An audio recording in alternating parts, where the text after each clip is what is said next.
Hello mga ka-investor, welcome back sa ating channel at pag-uusapan natin ngayon yung performance ng ating Philippine stock portfolio. So ayun, total value as of right now, kung makikita nyo, market value is around 258,000. Up na lang tayo ng 1%. Naalala nyo kung babalik kayo sa makailang video natin, we're up 12%. Ibig sabihin, ang laki ng binaba ng Philippine stock market. Okay?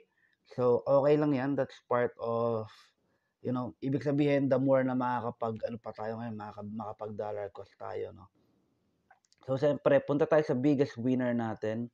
Converge is still our best winner with 94%.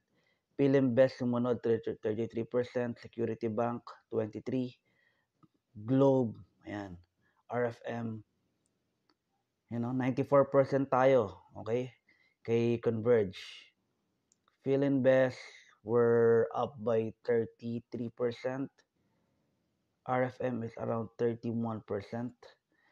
Pero syempre marami rin tayong losers. So 33% kay Merrimart. Grabe. 30% kay All Home.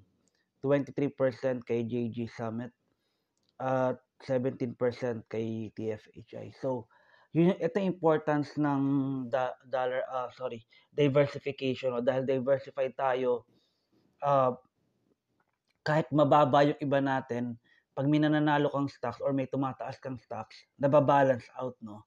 Ang importante, ito, yung total natin. Yung total natin, ibig sabihin, we are up by 1.19%, no?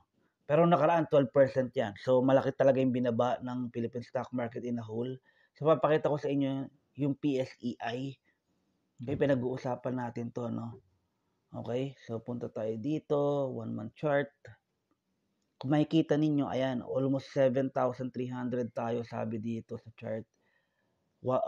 Around October 28, nasa ganitong days. Then, ngayong November 12, something like that. Hindi kasi na yung chart. Ang laki ng binaba po. Halos pumalo ng 6.6 to 6.5 yan. Then, ayan, nag-bounce back tayo. Pero ang total natin ngayon is 6,800 yung PSEI natin, no. So, quick recap lang, PSEI yan yung 30 na pinakamalaking stocks. Kakatumba siya ng S&P 500 sa Amerika, no. So, it's a good thing na tinatrack mo rin yan para makita mo kung ano nangyayari. Okay, so quick news lang tayo. Ayan, sabi dito, Aboitiz family apologizes for Union Bank's extended downtime. Focuses on restoring full online services. So, nagkaroon pala ng downtime yung Union Bank. So, ito ayoko sa bangko. Bukod sa controlling na sila, centralized sila, then pag nagkaroon pa sila ng downtime, hindi mo magagamit.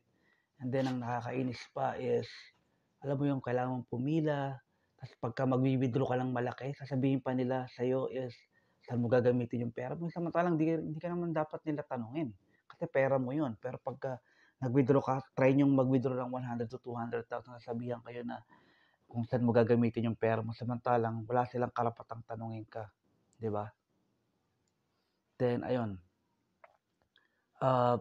Pangalawang natin is Robina. Robina, Gokong Ways, Robinson Easy Mart opens to rough welcome in UP Diliman. So, ayaw siguro sila doon, no?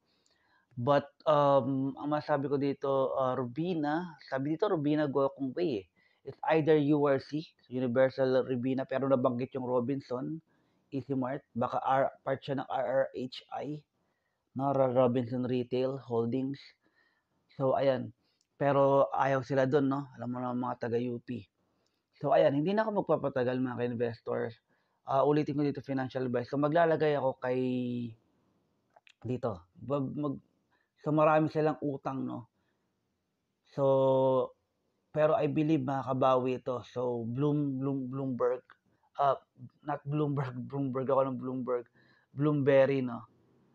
So, I'm aiming for this. Ito yung binibuild ko kasi siya yung part to dati ng pinakamalaking company sa Pilipinas. I mean PSEI, pero I think na-downgrade siya sa Class A na stocks.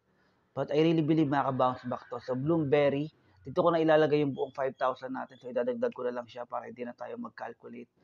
But ayun, idadagdag ko siya dito sa portfolio natin. Then, masasabi ko lang mga investor, kapit lang. Sabi ko nga sa inyo, gawin nyo to ng 5 to 10 years to 15 years, mas maganda, no? So, ayun. So, salamat sa panonood. Ulitin ko dito, financial advice. Gawin nyo yung due diligence nyo. And I'll see you in the next video. Kung nagustuhan nyo to, kindly like and subscribe. And meron pa tayong crypto portfolio and US stock portfolio ng mga videos dyan. Salamat sa panonood, mga ka-investor. And I'll see you in the next video.